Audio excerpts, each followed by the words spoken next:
किसी ने बड़े कमाल की बात कही है कि ईश्वर के फैसले पर कभी नाराज मत होना, क्योंकि ऊपर वाला वो नहीं करता जो आपको अच्छा लगता है, बल्कि वो करता है जो आपके लिए अच्छा होता है। नमस्ते दोस्तों, मेरा नाम है आरजे कार्तिक। आपके लिए एक छोटी सी कहानी। एक सेल्स मैनेजर की जो पिछले 2-2.5 साल से एक कंपनी में काम कर रहा था।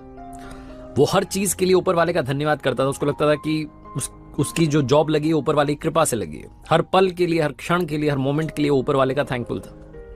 घर से निकलता था, ऊपर वाले को प्रणाम करके वापस पहुंचता था, प्रणाम करता था, आपने मुझे पहुंचा दिया घर पर। हर चीज के लिए ऊपर वाले की कृपा मानता था। इतना स्पिरिचुअलिटी में यकीन रखता था। लेकिन कभी कभी उसके साथ में बुरा हो जाता था। उसे लगता था कि पता नहीं क्या चाहता है ऊपर वाला। 2-2.5 साल से एक ही कंपनी में काम कर रहा था। तनख्वाह बढ़ी नहीं थी, सैलरी नहीं बढ़ रही थी। वो सोच रहा था कहीं और काम मिल जाए। उसे कहीं से एक बार पता चला था कि जॉब है वहां पर, और एक व्यक्ति का कॉल भी आया था कि मैं आपसे फाइनल इंटरव्यू के लिए कॉल करूंगा आपको। उसने डेट बता दी थी, टाइम उसने बताया नहीं था कि मैं आपको कॉल करता हूं। टाइम उसको पता नहीं था किस वक्त कॉल आएगा। तारीख जो थी वो आने को थी। अगले दिन उसे वो इंटरव्यू के लिए कॉल आने वाली थी। बहुत एक्साइटेड था कि इस कंपनी से पीछा छूटेगा।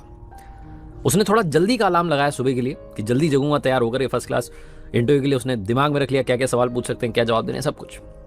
लेकिन अगली सुबह जब वो जगा तो जिस समय का उसने अलार्म लगाया था सुबह 5 बजे का, वो पता नहीं कब बजी 5, उसकी नींद खुली 7, 7:30 बजे। वो लेट हो रहा था। उसे गुस्सा आने लगा कि पता ही नहीं चला अलार्म कब बज गया। भागते दौड़ते उसने फटाफट से तैयारी की, नीचे पहुंचा बिल्डिंग के। बाइक स्टार्ट करने लगा, लेकिन बाइक स्टार्ट नहीं हो रही थी, खराब हो रही थी। बाइक खराब हो चुकी थी। गुस्से में बाइक को वहीं खड़ी करके स्टैंड पर निकल गया बाहर सड़क पर। ऑटो ढूंढने लगा, बड़ी मुश्किल से एक ऑटो मिला। ऑफिस पहुंचा तो लेट हो चुका था। बहुत गुस्से में था, जैसे काम कर रहा था। एक्साइटेड था कि बस वो कॉल आ जाए तो मेरी इस कंपनी से पीछा छूट जाए, मैं कहीं और काम करूं। लंच होने को आया लेकिन कॉल नहीं आया। लंच टाइम में ऑफिस की कैंटीन में पहुंचा। वो सुबह सुबह जल्दी निकला था तो टिफिन भूल गया था। कैंटीन में पहुंचा तो वहां पर ताला लगा था, कैंटीन बंद पड़ी थी। इसे और गुस्सा आ रहा था कि क्या दिन जा रहा है आज का, बेकार दिन है। कहीं से इसने सैंडविच ऑर्डर किया। खराब सा गंदा सा सैंडविच आया। आधा सा खाया, फिर इसने फेंक दिया। ये सोच रहा था ऊपर वाला क्या कर रहा है, आज तो मुझे ढंग से खाने को भी नहीं मिल रहा है। शाम में तकरीबन 5:30-6 बजे इसके पास में कॉल आई, उसी जॉब के लिए जिसके लिए तलाश कर रहा था, बहुत दिनों से एक्साइटेड था। इंटरव्यूअर जो था वो इससे सवाल पूछने लगा, बात होने लगी। बीच में अचानक से फोन डिस्कनेक्ट हुआ। इसने अपना फोन देखा तो फोन डेड पड़ा था, बंद हो गया था। इसे बहुत गुस्सा आ रहा था कि फोन को भी अभी खराब होना था।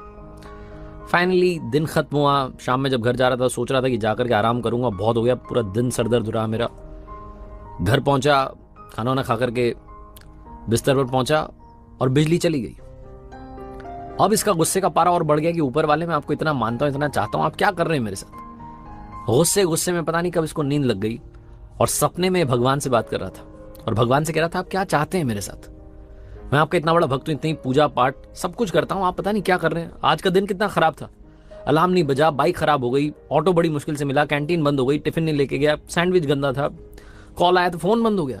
घर आकर के सोने लगा तो यहां पर बिजली चली गई। क्या चाहते हो आप। भगवान ने कहा जो आज हुआ वो सब मेरी मर्जी से हुआ। मैंने जानबूझ करके अलार्म कब बजा तुझे पता ही नहीं चलने दिया। तेरी बाइक मैंने ही खराब कर दी। मैं चाहता था कि तू देरी से पहुंचे, क्योंकि अगर तू बाइक से जाता तो तेरा एक्सीडेंट हो जाता। आज तेरा एक्सीडेंट होना लिखा था। अच्छा हुआ कि कैंटीन बंद थी, क्योंकि उसका खाना खराब हो चुका था, तुझे बीमार कर देता बहुत ज्यादा। और वो जो कॉल आई थी ना, जिसकी वजह से तू बड़ा परेशान हो रहा है कि मेरी बात नहीं हुई, वो एक नंबर का घोटालेबाज है। नौकरी के नाम पर तुझे ठगने वाला था, इसीलिए तेरा फोन मैंने बंद करवा दिया। और ये जो बिजली चली गई, आज अगर बिजली आ रही होती तो तेरे घर में शॉर्ट सर्किट की वजह से आग लग जाती। तू मेरा बहुत बड़ा भक्त है ना, इसलिए तुझे बता रहा हूं, सबको नहीं बताता हूं। और हां, याद रखना, तू मुझ पर भरोसा करता है तो भरोसा करता रहे। जिंदगी में कभी भी तेरा बुरा नहीं होने दूंगा। अचानक से इसकी नींद खुली और ये ऊपर वाले को फिर से थैंक यू करने लगा। लाइफ में कई बार हमें लगता है कि हमारे साथ में बुरा हो गया, गलत हो गया, ऐसा नहीं होना चाहिए था। लेकिन अगर आप पलट के देखेंगे पिछले कुछ सालों में तो आपको लगेगा कि जो हुआ ठीक ही हुआ, आपके फायदे में हुआ। हर पल के लिए, हर क्षण के लिए ऊपर वाले का शुक्रिया अदा करते चलिए। बस यही इस कहानी से कहना चाहता हूं, क्योंकि जैसा मैंने शुरू में कहा, ऊपर वाला वो नहीं करता जो हमें अच्छा लगता है, बल्कि वो करते हैं जो हमारे लिए अच्छा होता है। एक बार फिर से कहूंगा, ऊपर वाले के आशीर्वाद के साथ, अपनी सच्ची मेहनत के साथ और अपनों के प्यार के साथ कर दिखाओ कुछ ऐसा कि दुनिया करना चाहे आपके